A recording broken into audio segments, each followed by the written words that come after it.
கருப்பு சிவப்பு கடல் போல லட்சக்கணக்கான பெண்கள், தாய்மார்கள் இப்படி ஒரே இடத்துல கூடியிருப்பதாக வரலாறே இருக்காது.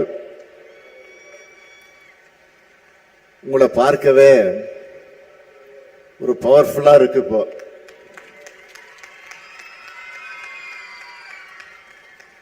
பவர்ஃபுல்லா மட்டும் இல்ல,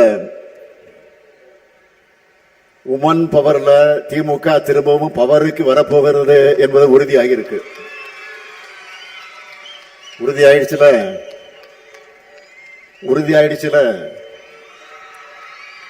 கேட்கல, உறுதியாயிடுச்சுல மகிழ்ச்சி. இப்படி ஒரு பவர்ஃபுல் மாநாட்டை மிக சிறப்பாக இந்த மாநாட்டு பணிகளை எல்லாம் முழுமையாக தன்னுடைய தோளில் சுமந்து வெற்றிகரமாக நிறைவேற்றி காட்டி இருக்கக்கூடிய ஆற்றல் மிக்க செயல் வீரர், என்னுடைய அன்பு சகோதரர் செந்தில் பாலாஜி அவர்களுக்கு முதல்ல என்னுடைய மனமார்ந்த பாராட்டுக்கள். எந்த களத்துல இறங்கினாலும் அவருக்கு கொடுத்த பணிய பிரம்மாண்டமா செய்யக்கூடியவர் செந்தில் பாலாஜி அவர்கள். மேற்கு மண்டல மாவட்டங்கள் இருக்கிற மக்களோட அன்பும் ஆதரவும் அவருடைய திறமையும் ஒன்று சேர்ந்து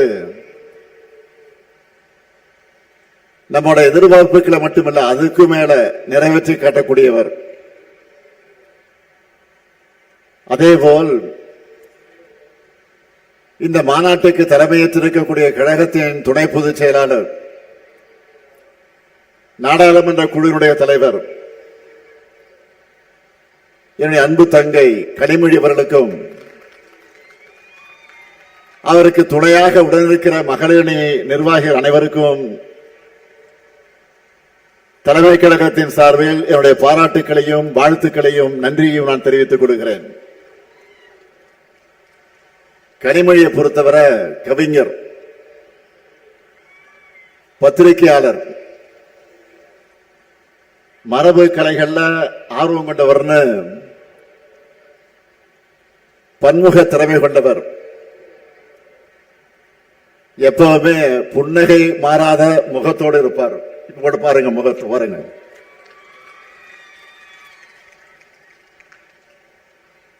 அதே வேளையில் நாடாளுமன்றத்தில் உரிமை குரல் எழுப்பும் போது கர்ஜனை மொழியாகவும் சீருவார். அது மட்டுமல்ல, தேர்தல் வந்துட்டாலே திமுகவுடைய தேர்தல் அறிக்கையினுடைய எப்பவுமே தேர்தல் அறிக்கை தான், திமுகவுடைய தேர்தல் அறிக்கை தான் எப்பவுமே ஒரு ஹீரோ. அந்த ஹீரோவையே தயாரிக்கும் பொறுப்பை இப்ப அவர் ஏற்றிருக்கிறார். கடந்த நாடாளுமன்ற தேர்தல் அந்த பணியை அவர் செஞ்ச போது முழுமையான வெற்றி பெற்றோம். ஆக நிச்சயம் உறுதியா சொல்றேன், வரும் சட்டமன்ற தேர்தலில் மாபெரும் வெற்றியை பெறப்போகிறோம், அது உறுதி.